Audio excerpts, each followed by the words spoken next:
Radio Afrique Santé, partenaire des acteurs de la santé.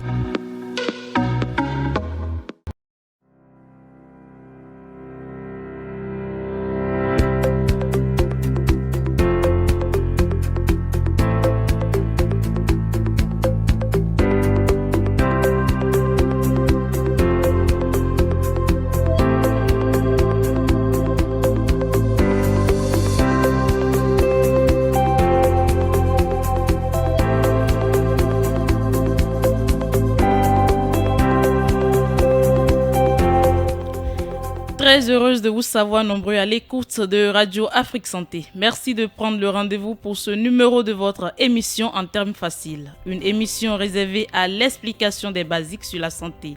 Elle vous aide à mieux comprendre les jargons du monde de la santé. Pour se détoxifier ou pour se délester de quelques kilos, certains d'entre vous ont peut-être déjà tenté la monodiète. Son principe: vous ne consommez qu'un seul aliment pendant quelques jours. Alors pourquoi se lancer dans un tel régime? Quel aliment choisir? N'y a-t-il pas un risque pour notre santé à consommer un seul aliment, monodiète? Une pratique déconseillée. C'est le thème du jour. Et avec moi pour parler de tout ça, Dr Félix Sono, bonjour. Bonjour Madame Rachel. Comment allez-vous? Je vais bien, à vous-même. Bonne heureuse année. Merci, à vous pareil. Merci. Bienvenue à Radio Afrique Santé. Merci beaucoup. Vous êtes le chef du service nutrition au ministère de la Santé. Oui. Alors, les civilités ainsi faites, nous rentrons de plein pied dans le thème après ceci.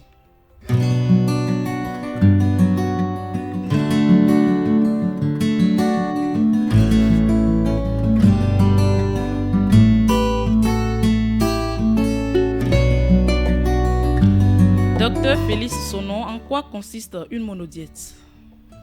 Merci beaucoup, Madame Rachel. Je pense que le thème est d'actualité, puisque de plus en plus, l'alimentation a besoin beaucoup de clarification et que les choses soient repositionnées. Généralement, quand on parle de monodiète, si vous regardez le mot, ça peut se décomposer. Nous avons le mono et nous avons diète. Oui. Alors, si nous prenons le mot diète, diète, ça veut dire que vous vous privez, soit totalement ou bien de façon partielle, d'aliments. Là, ça c'est la définition simple de diète. Et donc, quand on dit mono, ça veut dire que c'est certainement vous vous privez d'aliments de façon partielle, en ne vous accentuant que dans votre régime sur un seul aliment. Et ça, si on veut définir en termes simples, voilà un peu ce qu'on peut dire donc de la monodiète. Qui est une pratique qui n'est plus de plus en plus d'actualité, c'est de plus en plus dépassé. D'accord, pourquoi faire une monodiète? Merci beaucoup. Comme je le disais, c'est une pratique qui n'est plus de plus en plus conseillée parce que par le passé, la pratique existait. Et généralement, c'est une pratique à laquelle font recours beaucoup d'acteurs qui veulent peut-être se donner de la forme, ou bien veulent maigrir, ou bien veulent changer de forme. Ils se donnent alors cette volonté donc d'agir sur leur apport alimentaire pour pouvoir éliminer les surplus qui sont peut-être stockés, sont de graisse et qui d'une manière ou d'une autre soit les rend malades ou bien déforment leur corps. Et donc pour vraiment se refaire, ils font recours à cette pratique. Et donc c'est pour dire que actuellement, de plus en plus, nous ne conseillons plus cette pratique parce que nous avons estimé que l'alimentation n'est plus seulement pour le corps physique. Okay. L'alimentation nourrit tout ce qu'il y a comme organe. Notamment, l'un des organes les plus nobles est le cerveau. Et c'est pour cela que de plus en plus, vous allez voir, en dehors des concepts que nous connaissons et qui parlent, par exemple, de la dénutrition, c'est-à-dire le mode d'alimentation à défaut, c'est-à-dire une insuffisance en apport alimentaire ou bien en apport en nutriments. Et la deuxième terminologie que nous connaissons qui est l'apport en excès. Parce que quand vous apportez en excès, par exemple quelqu'un qui est obèse, on peut dire qu'il est malnutri, bien qu'il soit bien portant. Ça, c'est les formes de malnutrition par excès. En dehors de ces deux classiques, ces deux classiques formes d'alimentation que nous connaissons aujourd'hui, nous sommes en train donc d'identifier un troisième volet qui est appelé sur le vocable de faim caché. Faim caché, c'est que vous pouvez être très bien en bonne santé, vous pouvez jouir de toutes vos facultés, mais quand il vous manque les micronutriments, notamment les minéraux, les vitamines essentielles, là, vous avez la forme, tout, mais votre organisme a besoin de ces minéraux, ces micronutriments pour bien fonctionner. Et si ça manque et que vous, même si physiquement vous êtes bien portante, nous pouvons vous classer parmi les malnutris. Donc c'est ça qui fait que, vu les conséquences de cette diète, ou si vous voulez de la monodiète, de plus en plus avec cette nouvelle donne dans le domaine donc de l'alimentation, nous sommes en train donc de vouloir laisser de plus en plus cette pratique, surtout amener la communauté à se passer cette pratique. Parce que dans le même temps où vous adoptez toutes les formes possibles d'alimentation pour vous dégraisser, n'oubliez pas, si les minéraux essentiels manquent, c'est que vous entravez, bien que vous allez reprendre vos formes, tout ce que vous voulez, mais vous entravez le fonctionnement des organes, notamment le cerveau. C'est pour ça que cette pratique n'est plus de plus en plus conseillée. D'accord, on va donc dire que cette pratique n'est plus d'actualité, elle a évolué. Elle a évolué. Et quelles sont les différentes façons de faire une monodiète? Voilà. Évidemment, au moment où cette pratique existait, il y a plusieurs façons de le faire. Nous prenons la monodiète. Il y a même des pratiques, toute une communauté qui, de façon peut-être inconsciente, pratique cette monodiète, par exemple. Vous aurez des communautés qui ne s'alimentent majoritairement qu'en thé. Si vous en connaissez, vous pouvez imaginer. Et ça se voit. Des gens qui ne sont qu'avec leur pot de thé, matin, midi, soir, et sur une longue période. Généralement, vous allez voir, ceux-là n'apportant pas suffisamment d'aliments énergétiques, d'aliments protéiniques, et autres formes d'aliments, vous allez les voir toujours grêles.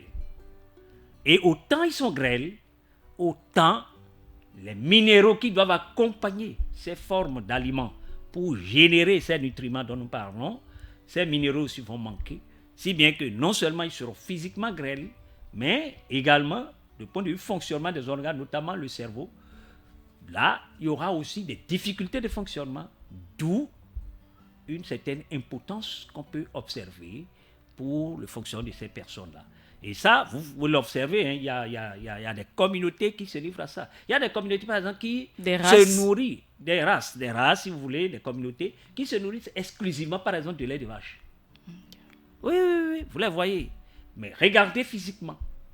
Et autant vous les observez physiquement, vous allez imaginer combien de fois les organes qui contribuent au fonctionnement de son organisme souffrent pour avoir les minéraux nécessaires, avoir les vitamines essentielles pour le fonctionnement. C'est pour ça que cette pratique inconsciente, je dirais inconsciente, ça veut dire qu'ils le font sans le savoir, ça c'est une forme de monodiète.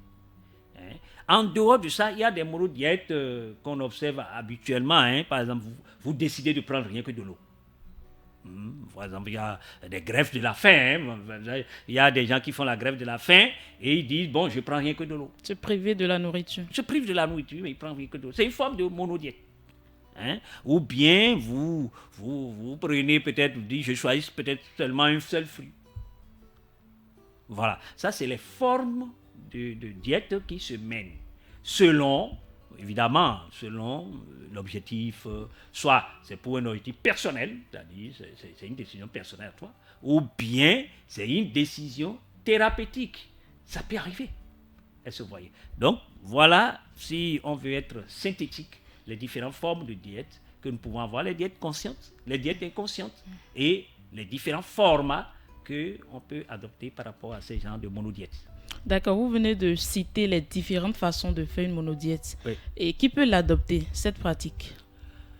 Alors, je pense que de plus en plus, Oui. ce n'est plus une pratique qu'il faut conseiller pour dire adopter. de manière à se dire, bon, c'est telle personne qui a indiqué non.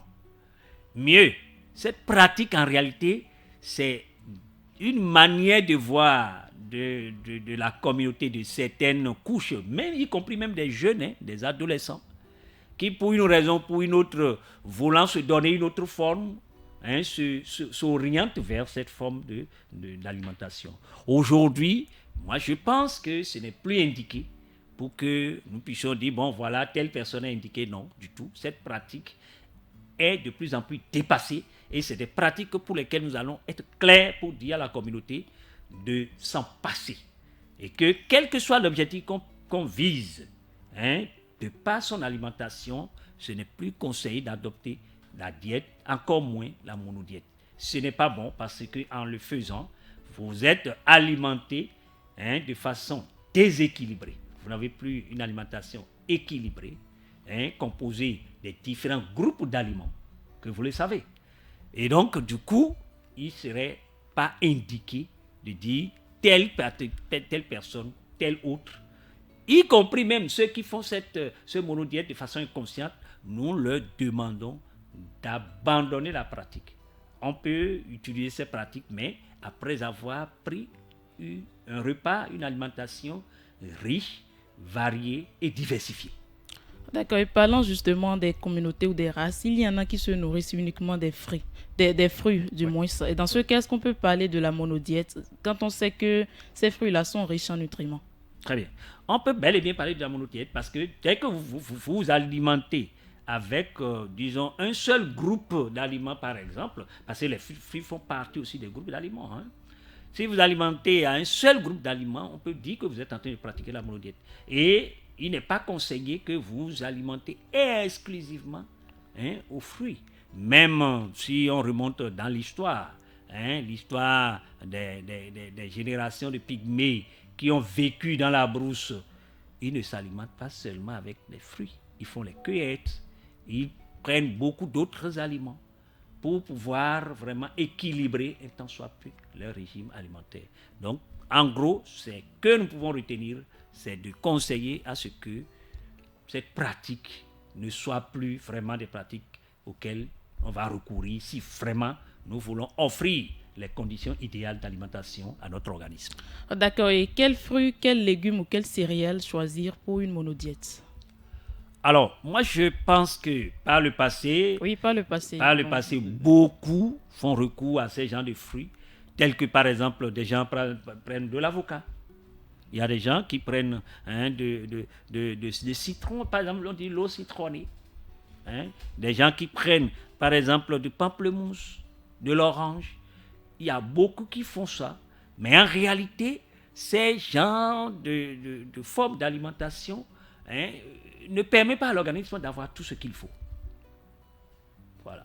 C'est ça qui fait que, bien que cette pratique se faisait avec toutes les formes que je viens d'énumérer, nous pensons que c'est le moment plus que jamais d'attirer l'attention de ceux qui peut-être désirent évoluer dans ça, de leur dire non, ce n'est plus d'actualité. Ils peuvent atteindre tout ce qu'ils veulent en termes digestifs en faisant rien que le sport, en modulant la fréquence alimentaire par exemple.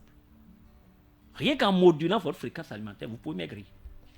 Tout en conservant à votre organisme l'apport nécessaire d'aliments qu'il lui faut.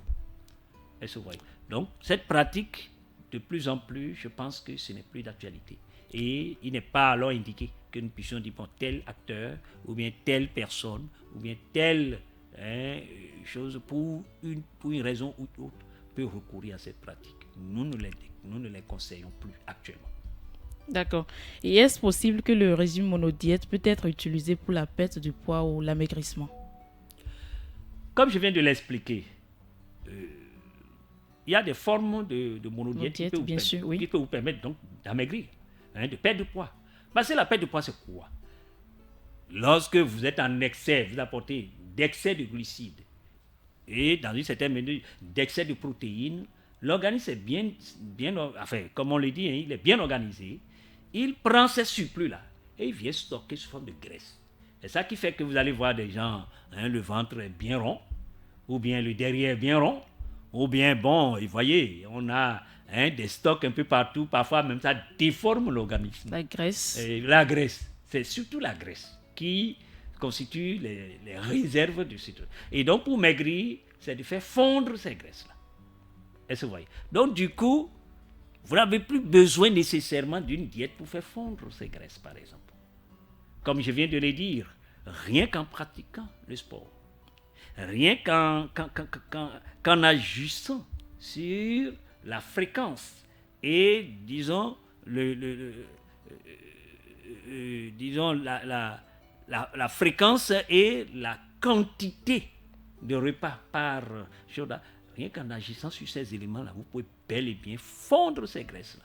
Contrôler son alimentation. Contrôler son alimentation tout en restant, vraiment comme on le dit, tout en restant dans un mode d'alimentation équilibré et diversifié. Donc disons bien équilibré. Équilibré, ça veut dire que vous avez tous les groupes d'aliments. Nutriments. Tous les groupes d'aliments. Et pour les groupes d'aliments, vous le savez très bien, nous avons le groupe des aliments qui produit de l'énergie. C'est tout ce qui est céréales, les tubercules, toutes les formes que vous pouvez avoir. Et il y a les groupes d'aliments qui sont protecteurs, qui vous apportent des protéines, etc. Et le groupe d'aliments qui vous apporte des vitamines, etc., etc. Et de plus en plus, nous n'occultons plus le groupe des aliments laitiers. Parce que là aussi, c'est des formes d'aliments qui nous apportent, par exemple, une dose importante de calcium. Donc nous en avons besoin pour stocker au niveau de l'os et permettre à l'organisme donc d'en servir. Et pourquoi pas permettre la solidité de l'os. Donc du coup, nous pensons que ce n'est plus indiqué. Ce n'est plus indiqué que en voulant peut-être maigrir, que vous passez de ces groupes. Non, vous pouvez bel et bien faire la composition comme cela se doit, mais tout en agissant sur la quantité par repas. Vous pouvez peut-être, si vous avez l'habitude de vous asseoir et manger un gros plat de riz avec la sauce, la viande, le fruit, etc., vous pouvez peut-être couper ça en 3 ou bien en 2. Vous prenez, bien entendu, votre fruit à côté, vous prenez peut-être un petit yaourt, etc. en plus. Et là, vous avez apporté juste ce qu'il faut. Maintenant, l'organisme va utiliser, parce que c'est ça en fait ce qui se passe. L'organisme, dès qu'il épuise ce qui va rester en stock, il va chercher ce stock excédentaire. Parce que les vrais stocks que l'organisme utilise se stockent au niveau des organes, notamment le foie par exemple. Si vous prenez votre foie, le foie stocke par exemple les réserves de glucides pour vous. Le foie stocke pour vous par exemple les réserves de vitamine A par exemple. Mais quand vous avez un excès de glucides, alors l'organisme va dire, mais le foie ne peut plus contenir. Il va aller chercher la graisse et il va le stocker sous forme de graisse. Donc, ce qui veut dire que quand vous modelez votre régime comme ça, c'est que l'organisme va s'adonner seulement à ces réserves qui se trouvent au niveau des organes, qui sont utilisables, mobilisables. Et les autres, il va aller les prendre et les brûler. C'est pour ça que, en voulant maigrir, nous conseillons cette combinaison de sport et de modulation. Modérer ses alimentations. C'est pas modeler, moduler la fréquence du régime alimentaire que vous prenez et qui est bien équilibré. Là, l'organisme ne manque rien, mais les surplus sont éliminés et permettent de donner à votre organisme la forme qu'il faut. Et quels sont les aliments interdits ou déconseillés pour des personnes qui s'y adonnent? Pour quelqu'un qui s'adonne à la diète ou à la monodiète, tous les aliments sont déconseillés. Moi, je ne déconseille même la diète. Vous êtes catégorique. Comme je vous l'ai dit tout de suite, je les déconseille et j'invite celui qui, selon l'objectif, parce que c'est une question, c'est pas un mode d'alimentation, c'est une alimentation orientée vers des objectifs. Ça peut être des objectifs personnels, comme ça peut être des objectifs thérapeutiques. Et par le passé, ça a été vraiment utilisé. Vous allez voir, peut-être ceux qui ne se réactualisent pas, continuent de faire cette pratique-là. On dit, oh, vous êtes trop obèse, venez, on va vous soumettre à des régimes et vous allez... Non, ça, c'est dépassé. Donc, je voudrais rappeler et réitérer que cette pratique, c'est déconseillé. Vous pouvez bel et bien, en fonction de l'objectif que vous fixez, moduler votre alimentation, associer une bonne fréquence d'activité sportive et vous allez vous retrouver correctement votre forme et tout en sauvegardant le bon fonctionnement de l'organisme. La pratique de la monodiète est déconseillée selon Dr Félix Sono. Totalement déconseillée. Quels sont les risques de ce régime? Exactement. Le premier risque, je l'ai dit tout à l'heure, c'est de créer ce que nous appelons la faim cachée. Parce que quand vous êtes à un monodiète, je prends par exemple un format de monodiète à l'eau par exemple, ça veut dire que vous n'apportez que de l'eau, vous ne faites qu'hydrater votre corps. Vous n'apportez plus de nutriments. Et quand vous n'apportez plus de nutriments, qu'est-ce qui va se passer? Vous allez fondre totalement, c'est-à-dire les réserves que vous avez, vous allez les fondre. Et en fondant ces réserves, il y a des nutriments qui, malheureusement, ne peuvent pas être stockés pendant longtemps. Ces nutriments vont manquer à votre organisme. Les différents organes nobles qui font fonctionner votre organisme et qui vous permettent vraiment de mener une vie décente, ces organes vont commencer par vraiment mal fonctionner. Et ça pourrait vraiment vous amener encore dans un autre tableau de maladies et qui ne serait plus indiqué. Donc c'est pour ça que moi je pense que pour moi, ce n'est plus conseillé de dire voilà, c'est telle chose qu'il faut. Non, c'est une pratique que nous allons vraiment demander à ce que nous puissions se passer de ça.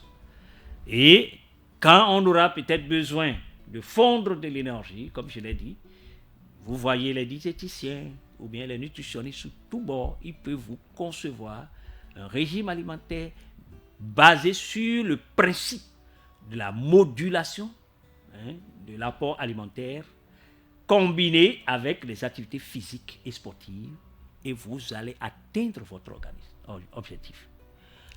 Pour terminer, je voudrais mettre un accent particulier sur certaines personnes, ce que nous appelons des cibles vulnérables, pour lesquelles il ne faut jamais expérimenter. C'est le cas par exemple de la femme enceinte. Okay. La femme enceinte, par exemple, c'est complètement à proscrire. Parce que celle-là, par exemple, mange pour elle, mais pour un, deux ou plusieurs autres personnes. Et là, si jamais vous restreignez l'apport alimentaire pour celle-là, alors vous foutez la merde. Et ça peut générer beaucoup de problèmes tels que les avortements, beaucoup d'autres formes, l'anémie, qui pourra peut-être emporter la femme, par exemple, lors de l'accouchement.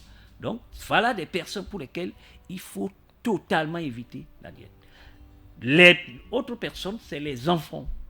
Ils sont en pleine croissance.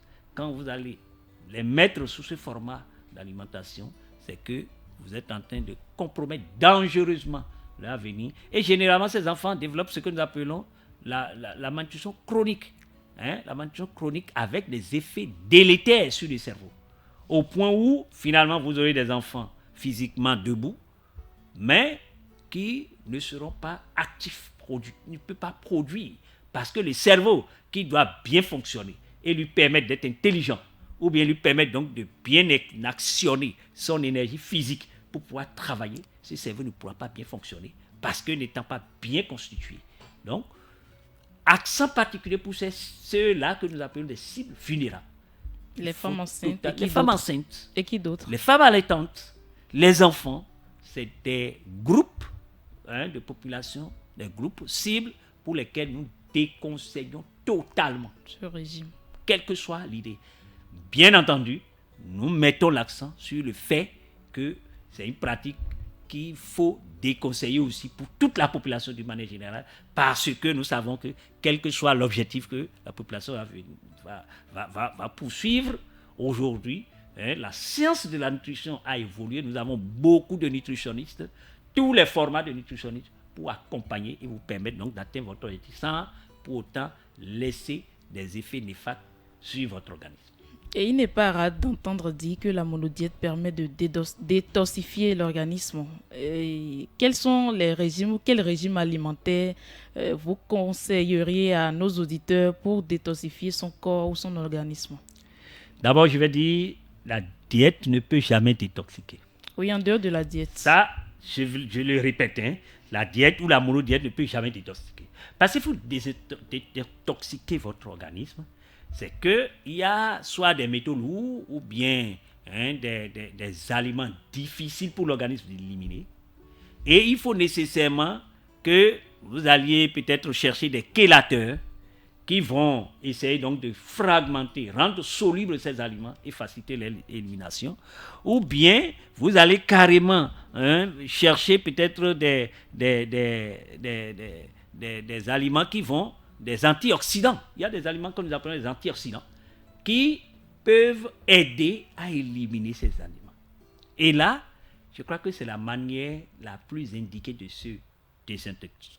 Enfin, le mot désintoxiquer, non, mais peut-être d'éliminer les résidus difficiles pour l'organisme, donc de se débarrasser.